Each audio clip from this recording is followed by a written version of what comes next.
పతి గారు, ఫస్ట్ శంకర్ గారు మీ దగ్గరకు వచ్చినప్పుడు మీరు కవి గాయకుడు అందరికీ తెలిసిన విషయమే. ఇందులో యాక్ట్ చేయాలి అని అడిగినప్పుడు మీరు ఎలా రియాక్ట్ అయ్యారు? అంటే నాకు కూడా నటన అంటే ఆసక్తి మొదటి నుంచి. శంకర్ గారి సినిమాలకి నేను చాలా కాలం నుంచి ఫ్యాన్. శంకర్ గారితో మొదట పరిచయం అయినప్పుడు కూడా నేను వెంటనే చేసిన పని ఏంటంటే ఆయన పాత సినిమాల డైలాగులు, సన్నివేశాలు అవన్నీ కూడా నేను గుర్తు చేసిన. తను అంటే నిజంగా చాలా అరుదైన దర్శకుడు శంకర్. ముఖస్థుతికి చెప్పవలసిన విషయం కాదు. నక్సలైట్ ఉద్యమం మీద ఆయన సినిమా తీసాడు. అది చాలా మంది కూడా చేసి ఉండవచ్చు. సరే, శంకర్ తీసినప్పుడు ఉన్నంత సజీవంగా తర్వాత ఆ లోతు, ఆ ఉద్యమానికి ఉండే లోతు అది మిగతా వాళ్ళ సినిమాలలో కనబడదు. అది జనరల్ ఒక కమర్షియల్ మూసలో పోయినటువంటిది. తను ఆ మామూలు ప్రేక్షకుడికి ఆకర్షిస్తూనే ఆ గాంభీర్యం చెడకుండా సినిమాని తీసింది తాను. సరే, అదొక ఎత్తు అనుకుంటే ఆ తర్వాత ఆయన దళితోద్యమ నేపథ్యంలో ఇంకో సినిమా తీసినాడు. ఎన్కౌంటర్ అనేది నక్సల్బరీ ఉద్యమ నేపథ్యంలో తీసిన సినిమా. తర్వాత జయమ్మ నదేరా అన్నది ఆయన దళిత ఉద్యమ నేపథ్యంలో ఒక సినిమా తీసింది. అది కూడా అంతే అద్భుతంగా, అంటే సినిమా సక్సెస్ అయింది.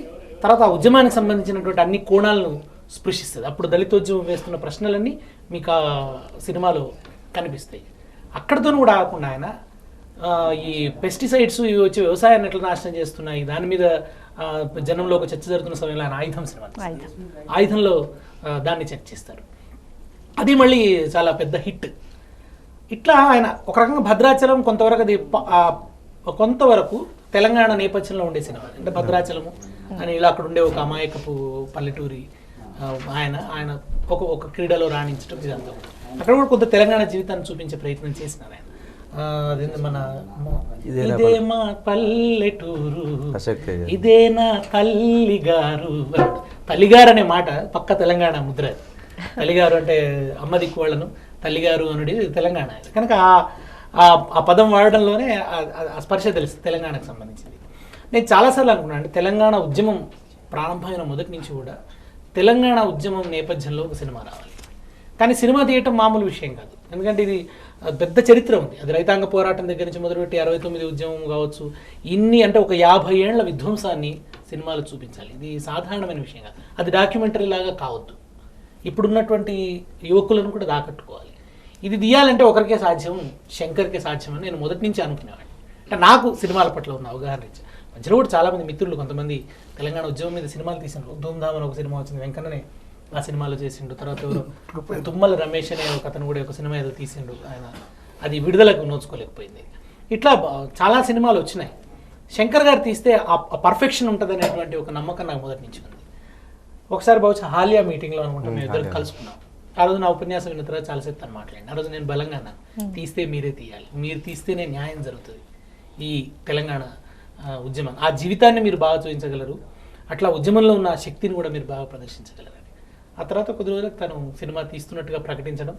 ఒకరోజు నన్ను ప్రత్యేకంగా కూర్చోబెట్టుకుని ఆయన కథ చెప్పాడు. కథ చెప్తున్నప్పుడు కళ్ళల నీళ్లతోనే కథ చెప్పాడు. అయితే తను కళ్ళ నీళ్లతో కథ చెప్పడం ఒక ఎత్తు అయితే, వింటున్న వాళ్ళకు కూడా ఎవరికి కన్నీళ్ళు ఆగలేదు. ఆ రోజు ఇంకొకరు కూడా ఉన్నారు, నా వెంట ఎవరున్నారో నాకు గుర్తులేదు. కానీ అంటే ఆ కథ చెప్తూనే ఉన్నాడు, ధారాపాతంగా కన్నీళ్ళు వస్తున్నాయి.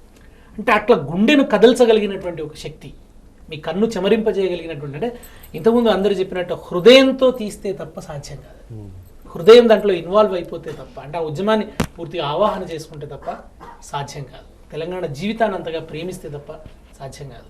ఉద్యమం ఏ ప్రాతిపదికల మించి ఎగిసి పడుతున్నదో, ఏ దుఃఖం గడ్డగట్టిన దుఃఖం ఏ ఉద్యమంగా బద్దలవుతున్నదో, విస్ఫోటనం అవుతున్నదో, ఆ దుఃఖాన్ని అనుభూతించకుండా సాధ్యం కాదు. కనుక అంత లోతుగా ఆయన ఆ అధ్యయనం చేసి ముఖ్యంగా దాన్ని హృదయంతో పట్టుకొని సినిమా తీస్తున్నాడు. నాకు ఆ రోజు కథ విన్న రోజే అనిపించింది, ఈ సినిమా ప్రేక్షకులు ఎవరు కూడా మామూలుగా చూడరు, కన్నీళ్లు పెట్టుకుంటారు, పిడికిళ్ళు బిగిస్తారు, సినిమా మధ్యలోనే జై తెలంగాణ అని నినాదాలు చేస్తారు. ఇది సినిమా మొత్తం తెలంగాణ గుండెల్ని కదిలిస్తుంది అని చెప్పి ఆ రోజే అనుకున్నాము. సరిగ్గా అదే పద్ధతిలో ఇవాళ సినిమా నిర్మాణం కూడా జరిగింది. డెఫినెట్గా రేపు థియేటర్లన్నీ కూడా చప్పట్లతోనూ జై తెలంగాణ నినాదాలతోని మార్పులవుతాయి. ఎవర్ షూర్ మాట ముచ్చట్లో ఇప్పుడు ఒక బ్రేక్ తీసుకుందాం. Stay with us.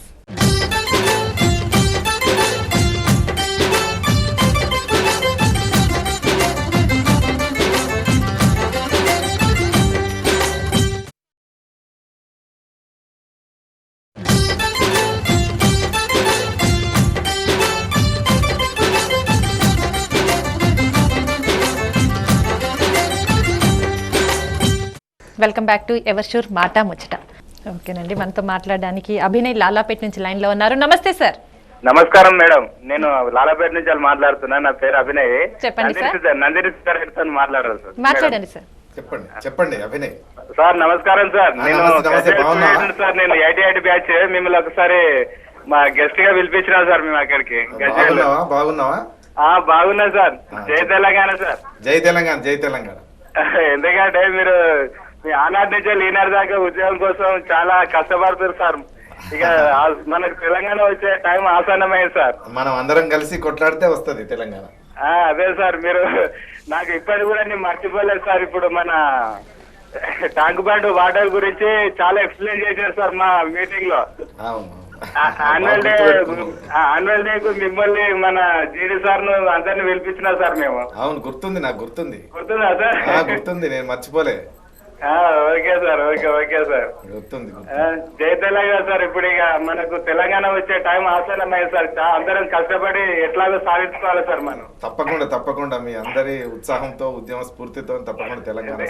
ఎందుకంటే ఇక మీరు మేధావులు అంతా ముందుంటే మీ అందరం వెనుక ఉండి కొట్లాడదాం సార్. ఎట్టి పరిస్థితుల్లో మనం ఇక మళ్ళీ వెనుక పోయే ప్రసక్తే లేదు సార్. దాంట్లో భాగంగానే సినిమా తీసుకొస్తున్నాడు శంకరు. అదే సార్, ఉద్యమాన్ని మరింత ఉడికెత్తించడానికే సినిమా తీసుకొస్తున్నాడు. ఇప్పుడు స్టూడియోలో ఉన్న వాళ్ళకి అందరికీ నా ధన్యవాదాలు సార్. తెలంగాణ గురించి చాలా కష్టపడుతున్నారు. ధన్యవాదాలు. Okay sir, okay, thank you sir. Right. Okay, thank you very much Abhinay గారు. ఇందాక దేశపతి గారు చెప్పినట్టు మీది ప్రతి మూవీని నేను ఏ మూవీ గురించి అడగాలి మీది అన్న పాయింట్ ప్రతిదీ సార్ టచ్ చేసేసారు. అన్ని మూవీస్లోనూ మీరు ఒక కోణాన్ని తీసుకున్నారు, అంటే మెసేజ్ ఓరియంటెడ్గానే మూవీస్ తీశారు.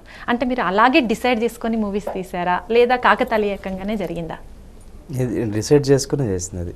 అంటే నేను లక్ష్యాన్ని ఏర్పాటు చేసుకొని ప్రయాణం చేస్తున్నాను. ఎందుకంటే ఇక్కడ ఈ మట్టిలో పుట్టిన ఈ మట్టి వాసన, పవిత్రమైన ఈ నేల యొక్క గొప్పతనాన్ని ఆస్వాదించిన వాడిని. నా చిన్న వయసు నుంచి కష్టాలని, ఆర్థిక పరిస్థితులని అన్నీ కూడా ఎదుర్కొని ముందుకు వచ్చిన వాడిని. కాబట్టి నాట్లాగా ఇంకెవరు ఉండకూడదు, అంటే కష్టాలు ఇంకెవరు పడకూడదు అనే ఆలోచన నాకు మొదటి నుంచి ఉండేది. ఎందుకు మనమే కష్టపడాలి అనేది ఒక ఆలోచన ఉండేది. ఇంతమంది ఎందుకు కష్టపడుతున్నారు, నేనే కాదు నా చుట్టూ ఉన్న వాళ్ళు కూడా కష్టపడుతున్నారు కదా, ఎందుకు దీని కష్టానికి, ఈ దుఃఖానికి కారణం ఏందని వెతుకుతున్నావాన్ని. కాబట్టి నేను ఫస్ట్ ఆఫర్ వచ్చినప్పుడు లవ్ సినిమా చేస్తే మంచి కమర్షియల్ ఇది ఉండేది, కానీ లవ్ సినిమాలు 99 మంది చేస్తున్నారు. 100వ సినిమాగా మనం వేరే సినిమా చేద్దాం అనుకున్నాను. అప్పటి నుంచే నేను నా ప్రయాణాన్ని డిసైడ్ చేసుకున్నాను. కాబట్టి నేను ప్రతిదీ కాన్సెప్ట్గానే ఏదో ఒకటి నాకు తెలిసింది, లేకపోతే నేను స్పందనకు గురైంది, లేకపోతే నన్ను కదిలించింది, వాటితోనే నేను ప్రయాణం చేస్తాను. నన్ను కదిలించిన అంశాలతో ఎక్కువ ప్రయాణం చేయడం జరిగింది. ఎన్కౌంటర్ కావచ్చు, తర్వాత శ్రీరాములే కావచ్చు. శ్రీరాములే సినిమా కోసం అయితే దాదాపు 6 నెలలు కేస్ స్టడీ చేశాం. అనంతపురం జిల్లా ప్రతి పల్లె తిరిగాను నేను. ఇప్పటికి నన్ను అందరూ గుర్తుపడతారు. ఈ తెలంగాణ ఉద్యమంలోకి వచ్చిన తర్వాత ఫోన్లు చేసి అభినందించారు నన్ను. నీకు కరెక్ట్గా తెలుసు, నువ్వు మంచిగానేరా, అందుకనే నువ్వు జై తెలంగాణ అంటున్నావు అని అన్నారు. అంటే వాళ్ళు ఎంత అభినందించారంటే ఇప్పటికీ సినిమా మేము థియేటర్లో వేసుకుంటాము, మాకు ప్రింట్ మేము వేసుకుంటాం అని అంటున్నారు. అంత గొప్ప బ్లెస్సింగ్స్ కానీ, వాళ్ళ ఆదరణ కానీ, వాళ్ళ ఆశీర్వాదాలు ఉన్నాయి మనకి. ఇక్కడ ఒక్క మాటనండి, అంటే తెలంగాణ జీవితాన్ని ఎంత హృదయం పెట్టి తను చిత్రీకరించగలుగుతున్నాడు. తనకు తెలిసింది, తను ఇక్కడ పుట్టి పెరిగినాడు. కానీ రాయలసీమ జీవితాన్ని కూడా అంతే అద్భుతంగా శంకర్ శ్రీరాములు రాయలసీమ మీద వెంకన్నతో ఒక గొప్ప పాట కూడా రాయించారు. ఆ పాట కూడా చాలా పాపులర్ అయింది. అంటే రాయలసీమ చారిత్రక, సాంస్కృతిక, సామాజిక అస్తిత్వాన్ని అంతా కూడా విడమర్చిన పాట. ఆ పాటను కూడా ఆ సినిమా తర్వాత నన్ను చాలామంది రాయలసీమ అనుకున్నారు. నేను తర్వాత జయమందేర, ఆయుధం ఈ సినిమాలో కర్నూలు, కడప ఆ ప్రాంతానికి వెళ్ళినప్పుడు మా రాయలసీమ డైరెక్ట్ నువ్వు ఒక్కడే కానీ నేను కాదని చెప్పలేని పరిస్థితి అక్కడ. కానీ చెప్పేవాడిని, అట్లా కాదు నేను ఇక్కడ వాళ్ళ మనుషులు, ఎందుకంటే వాళ్ళు నిజంగా చాలా నిజమైన ప్రేమలున్న వ్యక్తులు రాయలసీమలో ఉన్నారు చాలా. ఎందుకంటే నేను ఆయుధంలో అది కదిలే నేను ఆయుధంలో చెప్పాను, ఈ రాజకీయ నాయకులు మందుకో, మటన్కో, బీరుకో, బిర్యానీకో, 100కో, 1000కో మిమ్మల్ని మీ జీవితాలను పాడు చేస్తున్నారు. మిమ్మల్ని ఇక్కడ కొట్టుకునేటట్టు చేసి, మిమ్మల్ని చంపుకునేటట్టు చేసి, వాళ్ళు మాత్రం హైదరాబాద్లో రియల్ ఎస్టేట్లో వ్యాపారాలు చేసుకుంటూ, వాళ్ళు ఒకే ఎస్టేట్లో కూర్చొని మందు కొట్టుకుంటున్న పరిస్థితులు ఉన్నాయి నవ్వుకుంటూ. మీరు మాత్రం అమాయకంగా నమ్మి బాధపడుతున్నారు, మిమ్మల్ని మీరు చంపుకుంటున్నారు. ఇది కరెక్ట్ కాదు. కొట్టుకోవాల్సింది, చంపుకోవాల్సింది మీలో మీరు కాదు. ఇవి మిమ్మల్ని ఎవడైతే చంపుకోవడానికి ప్రయత్నం చేస్తున్నాడో, పురిగొడుతున్నాడో వాడిని ముందు ఎదుర్కోండి అని చెప్పాను ఆ సినిమాలో. సో చెడపురుగులు వాళ్ళని చెప్పాము ఆ సినిమాలో, ఎందుకంటే అక్కడ మనుషులు గొప్పవాళ్ళు. గోరంటి వెంకన్న గారు, మీరు ఆ సినిమాలో పాట రాయడం జరిగింది, ముఖ్యంగా మీరు ఫస్ట్ టైం విరహగేయం రాశారు. మరి ఆ పాట గురించి చెప్పి. అసలు నేను ఆయన బేసికల్ అన్న మంచి వివర్తో లిరికల్ పోయిట్. ఆయన మహాకవి శ్రీ సమక్షంలో విద్యార్థి దశలో కవిత్వం చదువుకున్నాడు. రెండోది అంటే బాగా చదువుతాడు, అధ్యయనం చేస్తాడు. సినిమా రంగం వాళ్ళకు ఉండే అంటే అందులో కూడా మంచి వాళ్ళు ఉంటారు, ఏ అవలక్షణాలు లేకుండా నిత్యం అధ్యయనం, మంచి విజన్ ఉన్న మనిషి కనుక ఆ లక్షణం వల్ల విస్తృత అంతర్జాతీయ సాహిత్యం కానీ మిగతా బయట ఆ మౌనం వెనుక చాలా విస్తృతమైన అధ్యయనం ఉంటుంది అవసరం. నేను ఎందుకంటే ఒక సభలో శంకరన్న ఏం మాట్లాడినాడు తెలియక నేను కూడా ఇదే మాట్లాడుతున్నా, ఇది మాట్లాడని చెప్పి ఆయన అనుకున్న తర్వాత నేను చెప్పింది కాదు కదా, నాకంటే విస్తృతమైన వ్యాప్తి బహిరంగ సభలు అంటే అంత ఇంటలెక్చువల్ చెప్తుంటుంది, అవసరం ఎంత మాట్లాడుతారు. దానివల్ల నేను నాకు పాటలు జబ్బగా సంచి ఇద్దరం విడిపోతే రేలా తూలా మందంట పోతే పాట పెట్టవచ్చు అన్నాడు, ఇద్దరు పెడితే అది పెట్టవచ్చు అన్నది. అవి ఏం లేదు, నీకు ఖచ్చితంగా ఈ పాట రాయాలని. నేను వద్దనే పద్ధతులు అది కూడా అన్నిటి తప్పించుకోవాలనుకున్నా. రాయలసీమ పాట పట్టేసి ఒక జైబోల పాట మాత్రం ఇష్టం ఉద్యమంలో నేను అట్లా ఊపు ఉంటే అప్పుడు తను ఇచ్చిన స్ఫూర్తితో రాసిన ఆ పాట. ఓకేనండి, ఆ పాటకు సంబంధించిన విజువల్స్ ఇప్పుడు ఒకసారి చూద్దాం.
మాట్లాడడానికి కేసీఆర్ సార్ గారు లైన్ లో ఉన్నారు. నమస్తే సార్.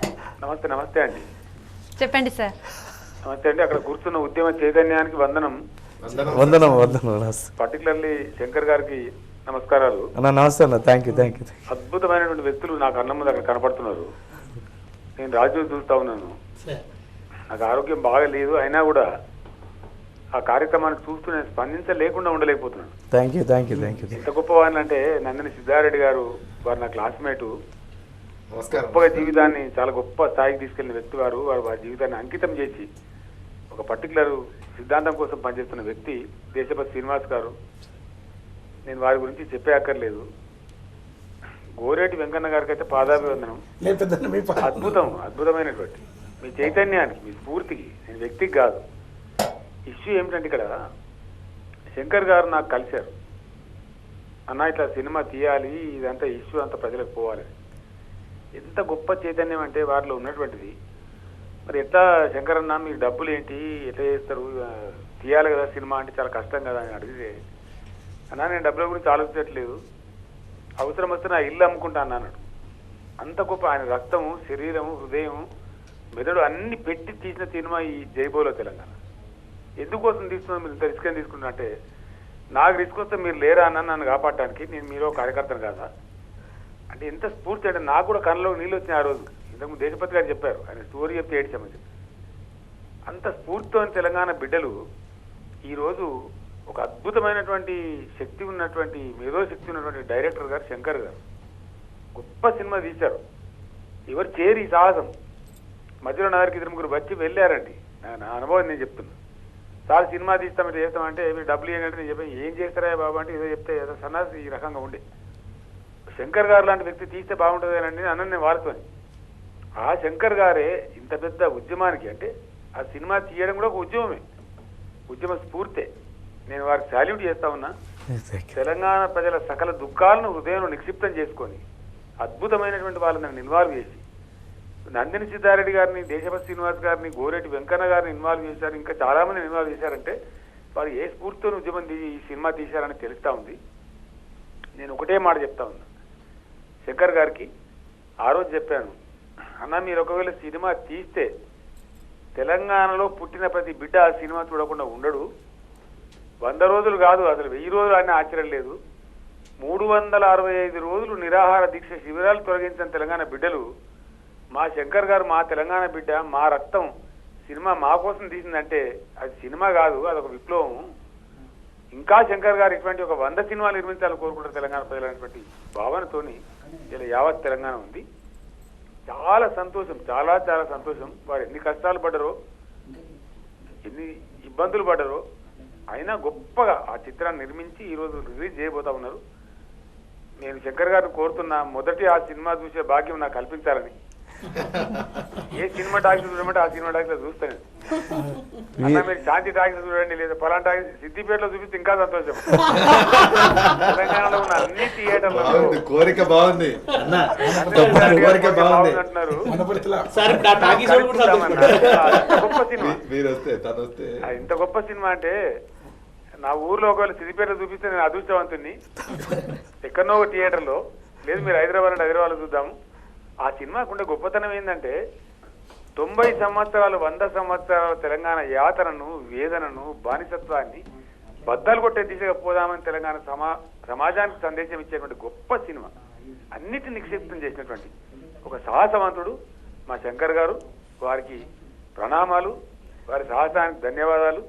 తెలంగాణ ప్రజల కోసం, తెలంగాణ ఉద్యమం కోసం మీరు చేసినటువంటి కృషి సామాన్యంగా శంకర్ గారు. మీరు ఏం కష్టపడరో, ఏం డబ్బులు పెట్టినరో, మీరు డబ్బుల కోసం ఆలోచించలేదు, మీరు ఎన్ని పెట్టుబడులు పెట్టినరో, తెలంగాణ బిడ్డలు రాజీనామా చేస్తే ఏ రకమైనటువంటి విజయాలు ఇస్తారో, మీ ఆస్తులు అమ్ముకొని తీసిన ఈ సినిమా, మీ రక్తం పెట్టి తీసిన సినిమా తెలంగాణ ప్రజలు గుండెలకు హత్తుకొని కేసీఆర్తో సహా ప్రతి వాళ్ళు కూడా చూసి, నేను టికెట్ తీసుకోకుండా చూడ శంకర్ గారు, అదొక ప్రామిస్ చేస్తాను. నేను చూడ 100 రూపాయల 50 రూపాయలు దాని సినిమా టికెట్ ఖరీదు ఎంతో నాకు తెలియదు.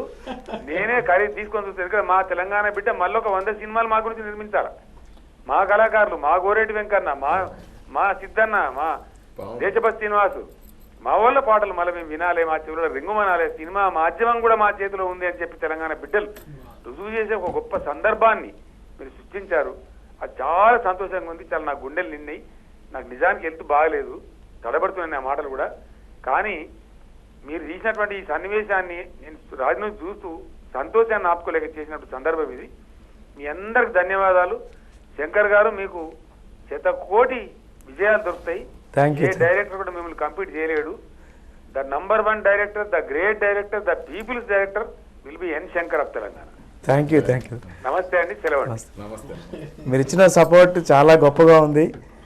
నేను ఒక్కనే కాదన్నా, మీరు ఇట్లాగే సపోర్ట్ ఇవ్వండి. కొన్ని వేల మందిని తయారు చేస్తారు తెలంగాణలో మీ ప్రోత్సాహంతో.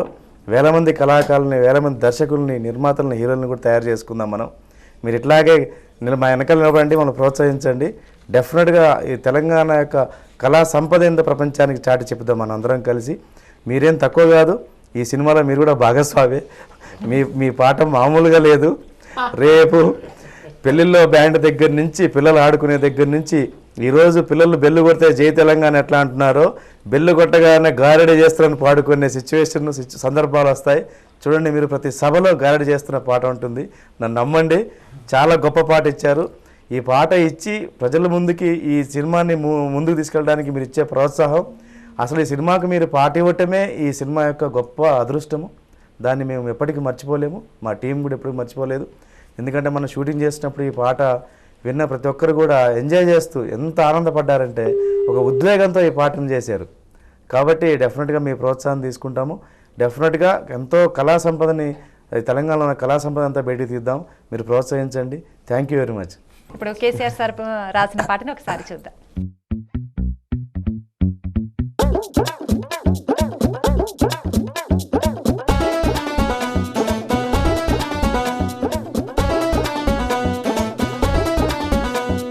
గారడి చేస్తుండ్రు గడిబిడి చేస్తుండ్రు కొండికి దిగుతుండ్రు హే మొండికి పోతుండ్రు బేమానం నాయకులు బేతాళ మాంత్రికులు బాజారులు దూకిండ్రు బాగోతం ఆడిండ్రు 20 ఏళ్ళ యుద్ధంలో నా పొత్తు పొడిస్తేను వయత్తు మరాత్రి తెలంగాణ ముత్తుగా వస్తేను హే నోటి కాడికి వచ్చిన ముక్క కొట్టం పడుతుండ్రు అరే నాలి ముచ్చుల నాటకాలకు పరదా తీస్తుండ్రు గారడి చేస్తుండ్రు గడిబిడి చేస్తుండ్రు గుండికి దిగుతుండ్రు అరే గుండికి పోతుండ్రు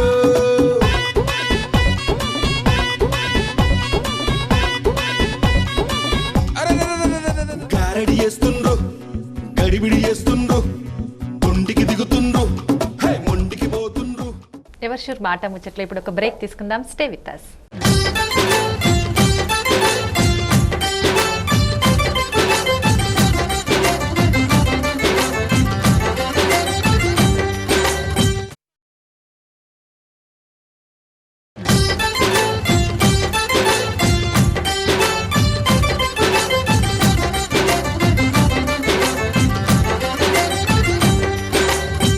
welcome back to ever sure మాట ముచ్చట. ఏదైనా ఒక సాంగ్. తుబ్బకు సంచి ఆయన అడిగింది. జబ్బకు సంచి పాడతా. జబ్బకు సంచి చేతుల జెండా జాతర పోదమా తెలంగాణ జాతర పోదమా జబ్బకు సంచి జబ్బకు సంచి జబ్బకు సంచి బలా బల జబ్బకు సంచి చేతుల జెండా జాతర పోదమా తెలంగాణ జాతర పోదమా